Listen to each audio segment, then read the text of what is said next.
why there will never ever be another game like GTA San Andreas.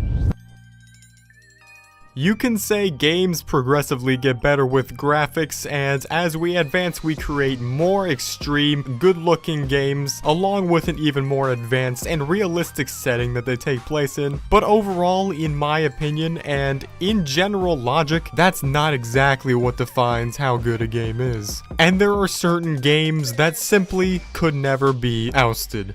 There are some games that have set the bar so high that we simply cannot make a better version of it. And GTA San Andreas, which was released in 2004 as the 4th official GTA series release game, is one of those games. Now, before we get started, we have to make it clear that this is not just about the GTA franchise, or just open world games in general. This is about just simply how well one single game was executed, with such a well-produced storyline and the sequence of events that take place within it, which overall forms this masterpiece that we all well know now as GTA SA. What was it about this game that made it so enjoyable that even after multiple years, over a decade after it's been released, people still enjoy it?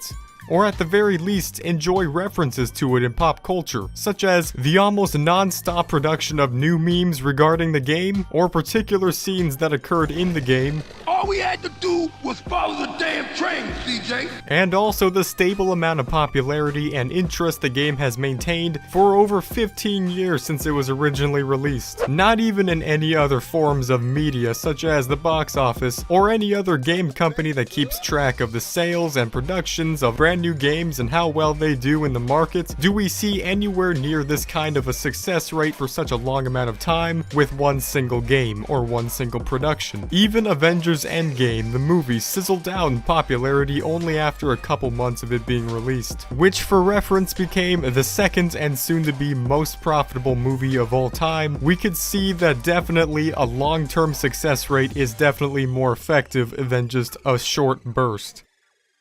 And in the GTA franchise in general, along with all other games that are produced by the maker of GTA franchise, such as Red Dead Redemption and Bully 1, it's almost impossible to find one single comparison of a game that kept its interest and popularity for such a long amount of time. As a matter of fact, GTA San Andreas is at its most relevant point when it comes to YouTube searches. So we can plainly see here that GTA San Andreas is timeless.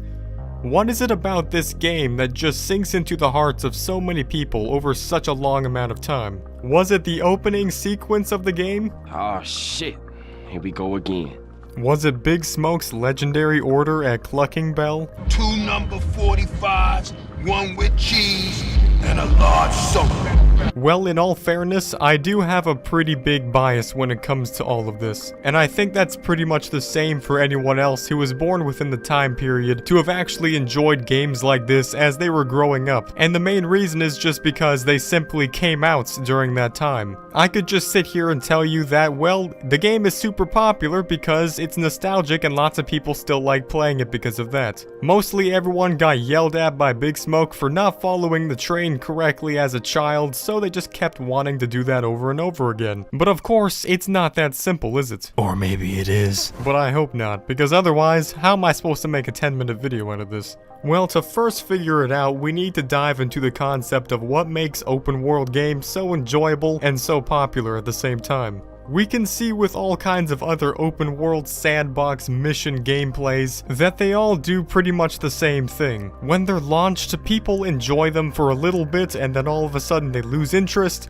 and then over time, it basically goes to zero. However, I feel like I have an experience in discussing why certain games don't follow that same trend. Minecraft is one of them, Wii Sports is another one, The Witcher is technically one, even though they come out with new ones all the time, so it doesn't really count. But what about games like GTA 4, which was released even after GTA San Andreas came out, and received an even higher peak of popularity when it was first released? Why isn't this game still the pinnacle of discussion? Not only that, that, but why is it literally irrelevant? As of 2019, GTA 6 is actually searched more than GTA 4. A game of which we've had no evidence for to ever even exist is searched more than a certain other game. But yet GTA San Andreas is still cruising along at almost half the relevancy of GTA 5. A game that was released a decade beforehand and was practically abandoned by Rockstar Games right after it came out. Now, one of the biggest reasons to all of this was simply due to the fact that GTA San Andreas was way ahead of its time. It offered a gaming experience that was, at that current time, never before seen, even by other previous Rockstar Games productions that were made around that same time period. There was nothing that even closely compared to the production value of GTA San Andreas. Although the graphics weren't that much of an improvement compared to all of the other mainstream games, the actual storyline and the value of the game itself, including what you could do in the game, was the pinnacle of the gaming community. Of course, as we all know, the story started out as a simple character that decided to return to his hometown for various reasons, and then ending up getting caught up in a whole bunch of other things. One thing led to another, and there's a whole 9 to 10 hours worth of gameplay of all kinds of different missions and different things you can do to progress the storyline across 3 different cities in a map of which total size was bigger than GTA 5 relative to all of the other games in this time. And the interesting thing about all of it was that it was more or less a prelude to the inevitable future of all open world games, being focused less in one single place or city or main center of attention, and more so just all across the map in different places and things you can do there.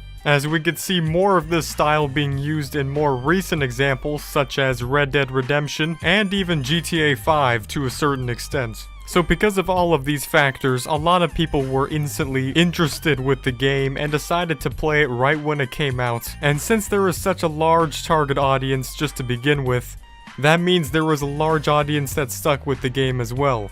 And as time went on, the game didn't fade out or lose popularity, because the well-crafted storyline of the missions that took different themes across each part of the gameplay in different parts of the map was an experience that never got old to the gamers that played it. After all, before that, basically all you had in terms of any GTA game was just GTA 3 and GTA Vice City, which both took place on imaginary floating islands with a tiny city on top, and one with a main character that literally didn't say a single line throughout the entire game. And I'm not trying to roast GTA 3 or GTA Vice City, however, I need to express how much different they were, and the reason why everyone liked the new change.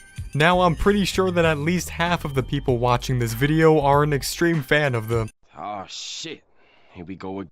Meme. And if not anything else, you've been probably well aware of the game's existence simply due to the immense amount of memes made about it. And whenever something gets memed, that means that certain something has a certain value to people. And you as well, whether it's a good thing or a bad thing. So from being able to fly attack helicopters, ride MXs off of a giant mountain, fly planes and infiltrate an Area 51 remake, and drag race a bunch of random sports cars down the Los Vieros Strip, I'm pretty sure that we can all say that the GTA San Andreas physics and just the way that the game is made is definitely quite a contrast to all of its predecessors. But who am I to say anything? It's all up to you and your opinion. Maybe GTA Vice City is your favorite game out of the GTA franchise. Or maybe it's GTA 1. Nah, there's no way anyone's old enough to even know what that is in this video. But most likely you like GTA 5 the best simply because it's the newest installment of the game and it has the most flashy, amazing, good graphics. You just can't argue with that, can you? Yeah, we can admit it. That's basically all we care for now. However, even today, GTA San Andreas is basically on par with similar games. There's arguably more things that you can do in the game of GTA SA than in GTA V. There's actually more interactable locations on the GTA San Andreas map than any other GTA game. And while GTA V only has one of these, GTA San Andreas has one in, well, basically every single city. So you can pretty much pick and choose your fancy. But who cares about that, because this is a family-friendly YouTube channel. And once again, I have to ask you your opinion on the topic. What's your favorite mission of GTA San Andreas? What's the one thing that made you fall in love with the game? Or what's the one thing that made you loathe the game and hate everyone who plays it? The answers are truly all up to you, but in my opinion, there will never be another game that will ever match the likes of which of GTA San Andreas. It was truly a revolution in the open world and general gaming industry. So leave your opinions in the comment section, because what good would this all be if I didn't let you interact with it as well? And while you're at it, keep ordering those number 9s with extra dip, and I'll see all of you guys in the next video. Goodbye!